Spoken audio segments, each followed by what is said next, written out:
She had always treated the drills as nothing more than background noise, a monotonous echo that filled the air each time the alarms blared and the squad moved into position. For her, the drills were predictable, mechanical, and entirely without urgency. She had been through them countless times before, and each time she told herself it was just a routine designed to test discipline, not a real scenario. It was easy for her to believe that nothing significant would ever come of them, that all the rushing, shouting, and strict coordination was only for practice. So while others jumped at the sound of the siren, tightened their boots, grabbed their gear, and followed every step with practiced precision, she often remained in her bunk, shutting her eyes against the noise, believing she could catch a few more minutes of rest while the others exhausted themselves in drills that didn't matter. To her, it was almost a game, a habit she had grown comfortable with, convincing herself that if something truly dangerous ever happened, she would know the difference instantly. Her attitude did not go unnoticed. Those around her could see the contrast. Where others sweated and moved with urgency, she lounged and dismissed it all with a wave of her hand or a sleepy grin.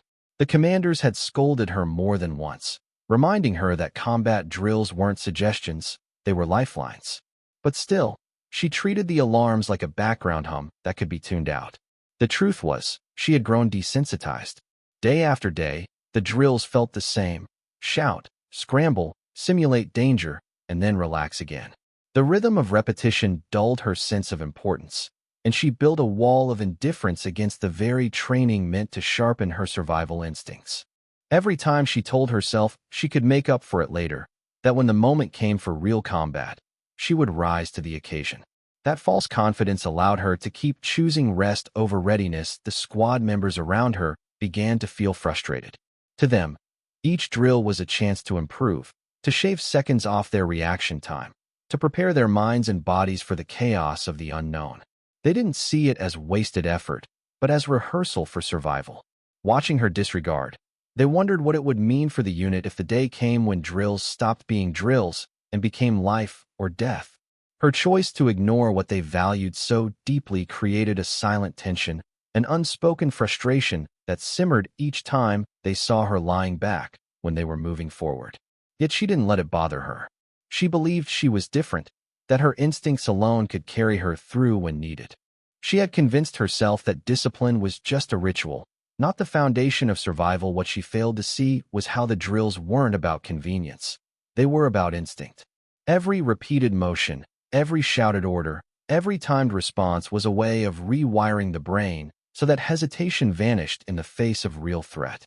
While she closed her eyes and drifted back to sleep during the chaos of simulated emergencies, her squad mates were rewiring their reactions, teaching their bodies to move before thought could even catch up. She missed the hidden purpose because she couldn't see past the repetition. To her it was noise, to them it was preparation. And so, night after night, morning after morning, she allowed herself to disconnect, telling herself she could afford to sleep through what she thought was meaningless. The SEALs valued one thing above all else: readiness. To them, drills weren't simply orders. They were discipline under pressure, proof that every member could be counted on when the unexpected struck. Each siren was more than a test of speed. It was a reminder of how fragile life could be when seconds were wasted. By dismissing the drills, she wasn't just avoiding orders, she was distancing herself from the very rhythm of the team. But her detachment grew so normalized in her mind that she no longer felt guilt. She told herself she had time, that she would be ready when it mattered.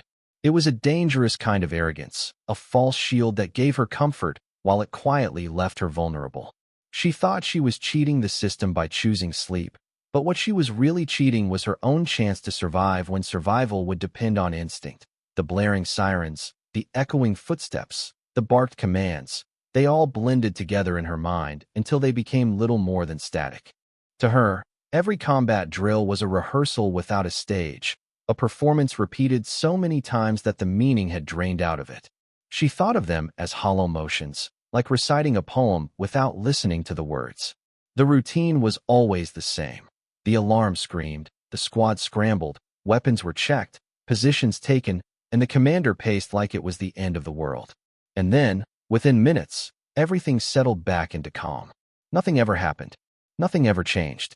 In her eyes, It was a cycle of artificial chaos followed by anticlimactic silence.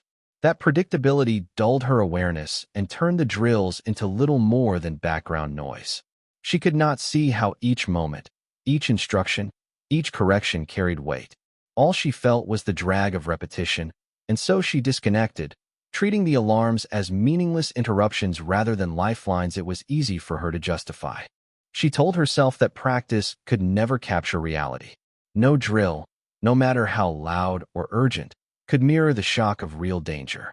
She believed that instincts would always matter more than rehearsed moves, that true survival depended on courage in the moment, not conditioning in the weeks leading up to it. That belief gave her permission to dismiss the drills as a waste of time, a ritual for those too rigid to trust themselves. When the klaxon sounded and her peers rushed to their positions, she often shook her head at them, thinking they were like actors rehearsing a play they'd never perform. The seriousness etched into their faces only confirmed her view. They were overcommit to a script that would never be staged. To her, the drills lacked urgency, because the danger they simulated never materialized, but the hidden truth of drills lies not in the drama of the moment, but in the wiring of the mind. Each shouted command and each repeated step wasn't meant to entertain. It was meant to embed itself in muscle memory, to create reflexes so sharp that hesitation disappeared when lives were at stake. While she saw monotony, others saw mastery. While she rolled her eyes at the alarms, others sharpened themselves against them. The difference was subtle but profound. For them, the drills were survival disguised as routine. For her, they were an annoyance disguised as discipline. She couldn't see the unseen purpose, and because of that blindness, she fell further and further behind in readiness without even realizing it. Her peers noticed. They watched how she dragged her feet, how she yawned when they sprinted, how she brushed off the urgency they carried in their voices. To them, the drills were not pretend. Each second shaved off their response time felt like life insurance. Each repetition a step closer to instinctive perfection. They believed that in a real firefight, hesitation could mean a bullet finding its mark, and speed could mean walking away alive. To see her dismiss what they valued so fiercely created a quiet fracture. Trust, in their world, was forged through discipline, and each time she treated the drills as a joke, she weakened the bond of reliability they needed to believe in one another. Yet she didn't care. To her, their dedication only made them look foolish, slaves to a routine that robbed them of rest and individuality. Her perception of the drills as empty noise was fueled by their very repetition. Each day mirrored the last. Each scenario bled into the next. Without real consequences, she grew numb to the sound of urgency. The sirens that spiked adrenaline in her peers barely stirred her. The commander's sharp orders that tightened spines and sped hands only made her sigh. It was like listening to the same song played too many times. It lost all meaning. What she could not see was how that very repetition was the point. Drills are designed to erase hesitation by drilling movements into the body until they become automatic. By failing to engage, she was choosing hesitation over instinct. But she could not feel the danger of that choice in the safety of practice. There was a gulf between perception and reality. She thought drills were lifeless echoes of imagined danger. In truth, they were rehearsals for survival that demanded total buy-in. The hidden purpose was that the body should not wait for the mind in a crisis. But because she never treated them seriously, her mind and body never forged that connection. She could not hear what the sirens were really saying, or what the urgency in her commander's voice really meant.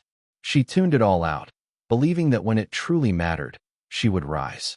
What she didn't realize was that the rise itself depended on these very repetitions, the ones she dismissed as meaningless noise. The SEAL commander's voice tore through the air like a crack of lightning.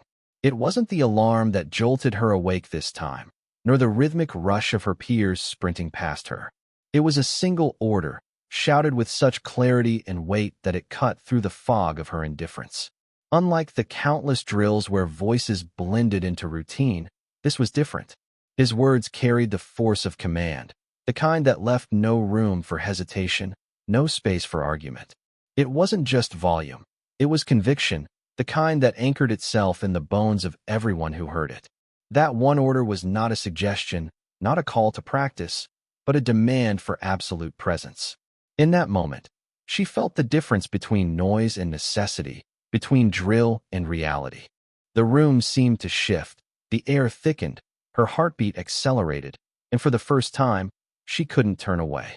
The order had found her. The tone was unlike anything she had heard before.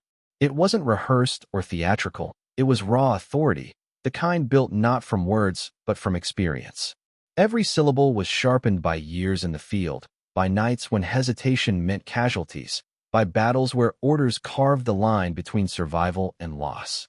That single command carried the weight of lives lived on the edge. In hearing it, she suddenly understood that leadership was not about shouting the loudest or intimidating the weak. It was about speaking with a certainty that compelled action. The SEAL commander didn't just issue orders, he embodied them. His voice was not requesting compliance, it was demanding survival, and that difference struck her harder than any siren ever had for her. The shock was in realizing how words could pierce deeper than sound. She had tuned out the alarms, ignored the shouts of officers, even scoffed at the seriousness of her peers. Yet this order slipped past every defense she had built. It wasn't just what he said, but how he said it. There was no wasted energy, no theatrics, no room for misunderstanding. His voice was a weapon, precise and unyielding, crafted to slice through fear and resistance alike. She could feel her own body respond before her mind caught up, muscles tightening, attention snapping into focus. It was as if his command had bypassed thought and gone straight to instinct. For the first time, she realized that the human voice, when anchored in authority and necessity, could be as sharp as steel. What made the moment even more jarring was the silence that followed. When a SEAL commander shouts, the world listens. The usual shuffle, the half-hearted murmurs, the dragging of boots, all of it disappeared. Every soldier, no matter how tired, snapped into motion. The air was charged, every second stretched taut with urgency. She saw the shift not just in herself, but in those around her. Their eyes sharpened, their steps quickened, their posture aligned with purpose. It was like watching a unit transform in an instant, summoned to full attention by the sheer force of one man's voice.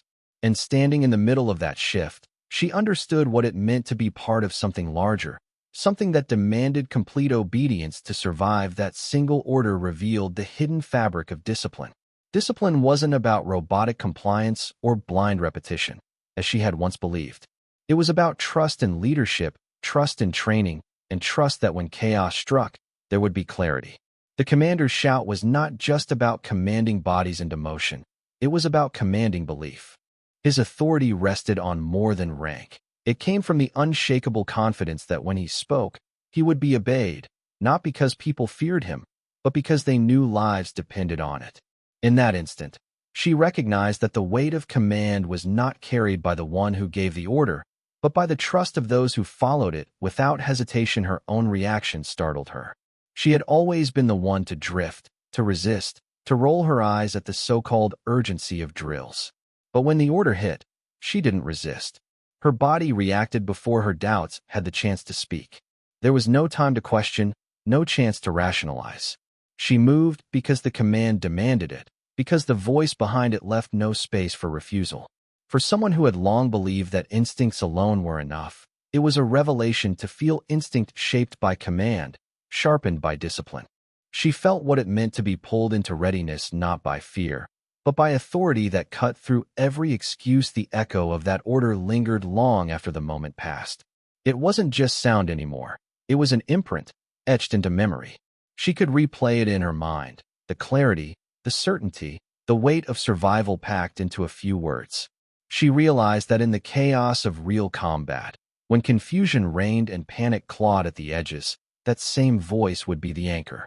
It would steady hands, direct movements, and save lives. And though she had never taken drills seriously before, she couldn't ignore how one command had shifted her entire perception. It was proof that words, when spoken with absolute authority, could awaken even the most complacent soul. The chaos of drills was usually something she avoided, slipping back into slumber while others moved with urgency. But this time she witnessed what unfolded when the order rang out and bodies surged into motion. The atmosphere changed in an instant. Soldiers who had been dragging their feet, yawning, or complaining moments earlier now moved like parts of a single machine. Boots struck the floor with sharp precision, gear clattered into place, and the hesitation she so often associated with practice evaporated. The room was alive with urgency, not the artificial kind of a staged exercise, but the raw, instinct-driven pace of survival. It was no longer about practice. It was about embodying readiness. She stood among them, no longer half-detached but fully absorbed, watching how one voice could transform a group into a force. The synchronization of their movements struck her. Each soldier seemed to know exactly where to be, how to move, what to prepare. It wasn't chaotic despite the speed, it was orchestrated. She could see the invisible lines of training tying them together, each action complementing another, each movement reinforcing the whole. They weren't acting as individuals, but as extensions of one command. For the first time, she saw that drills weren't meaningless routines designed to exhaust and discipline. They were the language of survival, rehearsed until even the smallest motion became instinct. The order had triggered not thought but muscle memory, and in watching it unfold, she realized the power of preparation. The shift in energy revealed a truth she had ignored. That urgency doesn't come from alarm bells, it comes from belief. These weren't actors playing war. These were professionals conditioned to treat every order as the line between safety and disaster. The atmosphere hummed with that shared understanding, a kind of silent pact that when an order came, response had to be immediate and unquestioned. The commander's voice had not just stirred obedience, it had ignited unity. Each soldier, no matter how tired or distracted moments earlier, was now bound to the others in purpose. She had never felt that kind of belonging before, and its sudden presence was disarming. In a room full of hardened discipline, she was no longer an outsider looking in, but a participant swept up by the momentum of collective action. Her eyes caught on the smallest details. The way one soldier tightened the strap on another's vest without being asked, the way gear was handed over before a word was spoken, the way their breathing synced into rhythm as if their bodies were moving to the same hidden beat. It wasn't just efficiency, it was care. Every small action reflected an unspoken responsibility to one another. She realized then that the drills weren't just for survival of the individual, they were for the survival of the unit. And in that unity, she felt the pressure of her own role. She could no longer dismiss her part as insignificant. Her inaction, her indifference, could be the gap that unraveled the entire line. The sound of boots striking the floor grew louder, echoing against the walls, carrying with it the undeniable weight of readiness. The air seemed heavier, charged with adrenaline, and she could almost taste the metallic tang of anticipation. Watching them, she felt her own heartbeat fall into rhythm with theirs, faster, sharper, ready to match their pace. It was strange, almost unnerving, to feel her body react and sync with the group. She wasn't accustomed to belonging, to being pulled into the current of something so much larger than herself. Yet here she was, caught in it, compelled not by choice but by the undeniable gravity of collective motion. She found herself recalling every moment she had dismissed before, the drills she had ignored, the instructions she had mocked, the urgency she had brushed off as overreaction. In those memories, she saw her own resistance, her refusal to take seriously what others treated as life and death. But in this moment, as soldiers moved with clarity and precision, she understood why the discipline had to be absolute. There was no room for the sluggish, no space for doubt, no tolerance for someone choosing to sit out. The order wasn't just about moving quickly, it was about eliminating hesitation before it could even take root. For the first time, she wasn't thinking about herself alone. She was thinking about the people around her, about the way her failure to act could drag them all down. The sharp commands layered over one another now, each one crisp, direct, and instantly obeyed. She marveled at the speed with which the unit adapted, shifting from one formation to another, adjusting positions, securing their surroundings. It was like watching a storm form out of nothing, precise yet powerful, destructive yet controlled. Each order carried forward by the commander was met with seamless execution. The sense of urgency was not panicked. It was efficient, confident, and exact.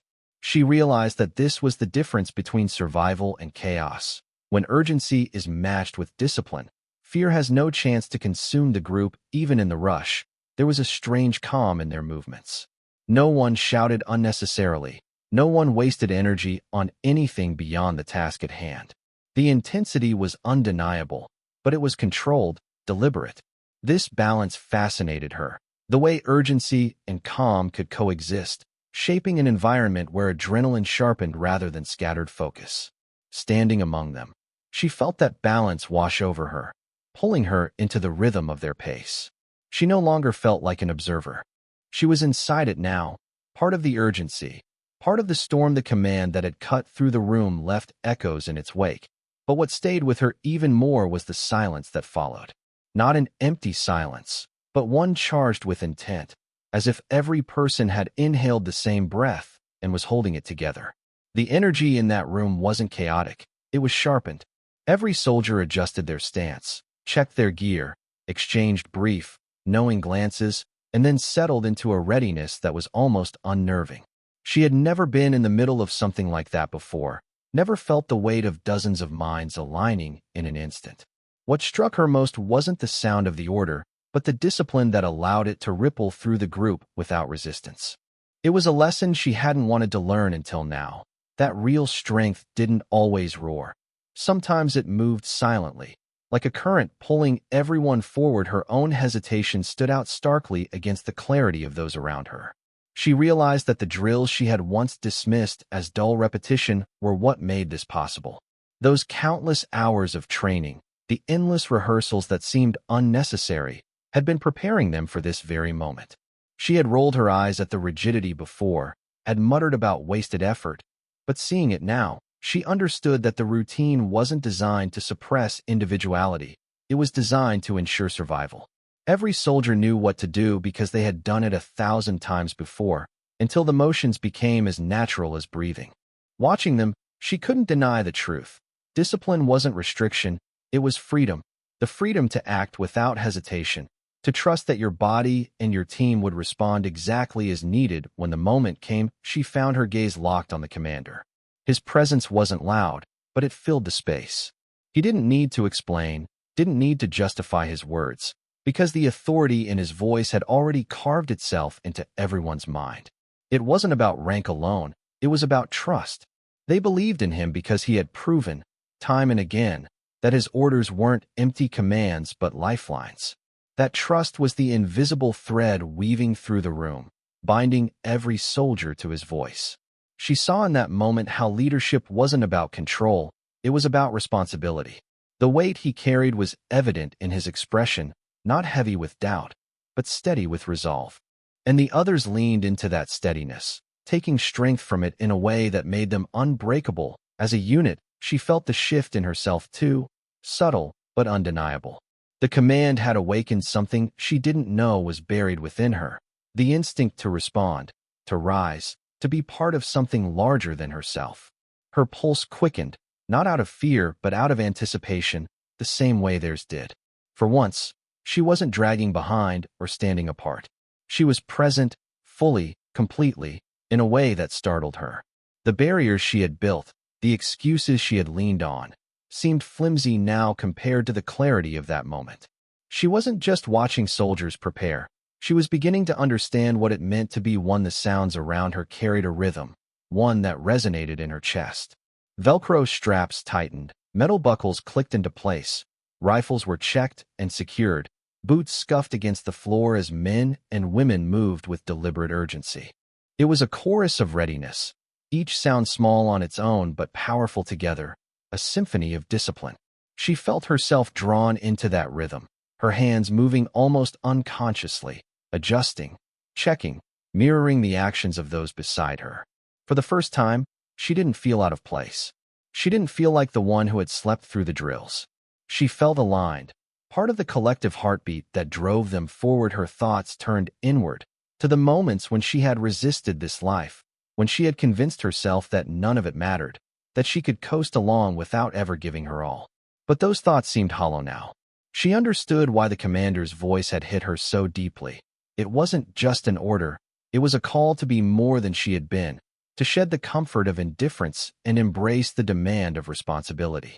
She could feel that transformation taking root, not with grand gestures or declarations, but with the simple act of standing ready, of allowing herself to be carried into the flow of discipline and trust even in the weight of the moment. She noticed the smallest details that made it human. The quick pat on the shoulder one soldier gave another, the brief nod exchange between two comrades who didn't need words, the flicker of determination in tired eyes that suddenly looked sharper. These were people, bound not by fear but by loyalty to one another. The command hadn't just mobilized them, it had reminded them why they were here, to protect, to endure, to stand as one. She realized then that the power of a single order didn't lie only in the authority of the commander, but in the way it awakened the bonds that tied the unit together. The air inside the barracks was thick with a silence that felt almost physical, pressing against her as she sat on the edge of her cot. Her thoughts were loud, tumbling over each other, louder than the quiet around her. She remembered every time she had rolled her eyes at the endless drills, every time she had skipped the extra practice, every time she had convinced herself that she didn't need to push harder because someone else always would. Those excuses now sat heavy in her chest. The commander's single order earlier still echoed inside her, reverberating in a place she hadn't expected it to reach. It wasn't just a command she had heard. It was a challenge, one that stripped away the safety of her indifference and forced her to look at herself for what she was, and what she wasn't. Her body felt restless. She flexed her hands, stared at the calluses that weren't as thick as the others, at the faint scars that told half the story of someone who hadn't truly committed. She could no longer pretend that it didn't matter. Around her, others were winding down, polishing boots, cleaning gear, their movements precise even in routine. She envied that quiet discipline, the ease with which they carried responsibility. It wasn't glamorous, but it was powerful. She realized she had mistaken endurance for weakness, structure for confinement, when in truth, it was the foundation they all leaned on. She had resisted it because it demanded too much, but now she felt the weight of what she had lost by resisting. The voice inside her asked the one question she couldn't ignore anymore. If you were called on right now, would you be ready? The memory of the commander's voice cutting through the room refused to fade. She thought about the way every soldier had moved in unison, no hesitation, no confusion, as if they were pieces of one body answering the same pulse. It hadn't been blind obedience, it was trust. Trust in the process, trust in the training, trust in one another. She wasn't part of that trust yet. She had been standing at the edges, an observer in her own story, and now the sharpness of that realization cut deeper than any reprimand ever could. She wanted to belong to that unity, to feel her actions flow in rhythm with theirs, not because she was told to, but because it had become who she was. The storm inside her wasn't just about regret, it was about possibility. She could feel the shift, the stirring of something unfamiliar but undeniable. The commander's order had sparked it, but it was hers to carry now. She imagined herself moving with that same certainty, answering commands without faltering, standing shoulder to shoulder with them. Not as someone catching up, but as someone who could be counted on. That thought lit something in her chest, a steady flame that grew with every moment she allowed herself to believe in it. She had never admitted to herself that she wanted this as much as she did, but now there was no denying it. The hunger to prove she could rise was stronger than her old excuses. Her mind replayed fragments of drills she had ignored, details she had dismissed. The way to hold her rifle so it became an extension of her, the breathing techniques to steady her aim, the hand signals that spoke entire sentences in silence. These weren't meaningless motions. They were survival. They were communication. They were the difference between hesitation and execution. She thought of the trust her team needed to place in her, trust she hadn't earned yet, and the shame of that realization was sharp. But shame, she realized, could be fuel too. It could drive her to do what she hadn't done before, to demand more from herself than she had believed possible. She wasn't trapped by her past indifference. She was being offered a chance to turn it into something stronger. She drew in a slow breath, letting the silence of the barracks fill her. Around her, she could hear the soft scuff of boots on the floor, the faint click of a knife being sharpened, the muted thud of a locker shutting. Each sound belonged to someone who had made the choice she hadn't, until now. She wasn't separate from them anymore. She could feel the invisible line that connected her to each of them, waiting for her to step fully across. It wasn't about grand gestures or heroic speeches. It was about showing up, about standing ready, about putting her strength into the same current that carried them all forward. The commander's voice had awakened her, but it was her own will that would decide what came next.